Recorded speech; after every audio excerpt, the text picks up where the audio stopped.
E. I never thought the man I loved, the father of my unborn child, would walk away from me when I needed him the most. But that's exactly what happened. My name is Olivia. And this is the story of how I found the strength to rebuild my life after my husband left me while I was pregnant. It started on a quiet evening. I was sitting on the couch, my hand resting on my growing belly, imagining our future as a family. I had so many dreams for us. The nursery we'd decorate together, the baby's first steps, the life we'd build as a team. But then, he came home, his face clouded with an emotion I couldn't quite place.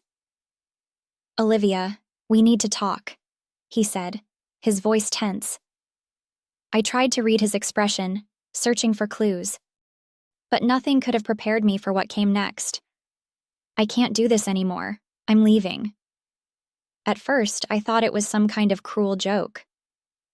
"Leaving?" I asked, my voice barely a whisper. "What do you mean?" "I mean, I can't be a husband and I can't be a father," he said bluntly, avoiding my gaze. "I never wanted this, Olivia. I thought I could handle it, but I can't." His words hit me like a physical blow. I felt my breath catch, my heart race, and my stomach churn all at once. "You can't just walk away," I said, tears streaming down my face. "We're a family. We're having a baby." But his decision was final. He packed a bag that night and left without so much as a backward glance. I was shattered. How could the man who had vowed to love me in sickness and health, in good times and bad, abandon me now? How could he turn his back on his own child? In the weeks that followed, I went through every possible emotion. Anger, sadness, disbelief. They all came in waves, crashing over me, threatening to drown me. I couldn't understand how he could be so selfish, so heartless. I cried myself to sleep every night, clutching my belly and whispering to my unborn baby that I would never leave them, no matter what. But as the days turned into weeks, I realized I couldn't stay in that dark place forever. I had a baby to think about, a life to prepare for. I couldn't let his decision define me or dictate my future. So, I made a choice. I would be strong, not just for myself, but for my child. The first step was facing the reality of my situation. I moved out of the house we had shared, the one filled with memories of a life I thought we'd have together. I found a small apartment, cozy and perfect for starting over. It wasn't much, but it was mine, and it was a fresh start. Next, I threw myself into preparing for the baby. I read every book I could find, attended prenatal classes, and joined a support group for single mothers. These women became my lifeline, offering advice, encouragement, and a sense of community I desperately needed. They showed me that I wasn't alone, that I could do this, and that being a single mom didn't mean I couldn't be a great mom. As my due date approached, I found myself growing more and more excited. I was nervous, of course, but I was also filled with a sense of determination. This baby was my world, my reason to keep going. I promised myself that I would give them everything I could, that I would make sure they felt loved and supported every single day of their life. And then, the day finally came. My son, Ethan, was born on a sunny afternoon. The moment I held him in my arms, all the pain and heartbreak seemed to fade away. He was perfect. With tiny fingers that curled around mine and eyes that seemed to look right into my soul. In that instant, I knew that everything I had been through was worth it.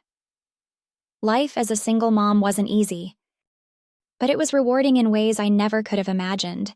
Every milestone, every laugh, every cuddle was a reminder that I was stronger than I had ever believed. Ethan became my anchor, my source of joy, and my inspiration to keep pushing forward. Over time, I built a new life for us. I went back to school, earned a degree, and started a career that I was passionate about. I made friends who became like family, and I found happiness in the little moments, bedtime stories, trips to the park, and the sound of Ethan's laughter filling our home. And then one day, out of the blue, my ex-husband showed up. He stood on my doorstep looking nervous and regretful. "I made a mistake," he said. I want to be a part of Ethan's life." His words stirred up so many emotions: anger, hurt, and a flicker of hope. But I knew I couldn't let him back in without thinking it through. "You left us," I said, my voice firm. "You don't just get to walk back in and pretend like nothing happened." We had a long, difficult conversation that day. He apologized, admitted his fears and mistakes, and expressed a genuine desire to make amends. I told him that while I appreciated his honesty, trust would have to be rebuilt, and it would take time. For Ethan's sake, I decided to give him a chance to be a father. We started with supervised visits, slowly building a relationship between them. It wasn't easy, but I could see how much it meant to Ethan to have his dad in his life. And over time, I saw a change in my ex-husband. He was more present, more committed, and more willing to put in the effort. But I also made it clear that my life didn't revolve around him anymore. I had built something strong and beautiful with Ethan. And I wasn't going to let anyone disrupt that. My ex-husband would have to earn his place in our lives, and I wouldn't settle for anything less than what we deserved. Looking back, I'm proud of how far I've come. What started as a heartbreaking betrayal turned into an opportunity for growth and resilience. I learned that I am capable of so much more than I ever imagined. And that love doesn't have to come from a partner to be fulfilling. The love I have for my son is more than enough. Life doesn't always go as planned, but sometimes the unexpected turns lead us to exactly where we're meant to be. And for me, that place is right here with Ethan, building a life filled with love, laughter, and endless possibilities.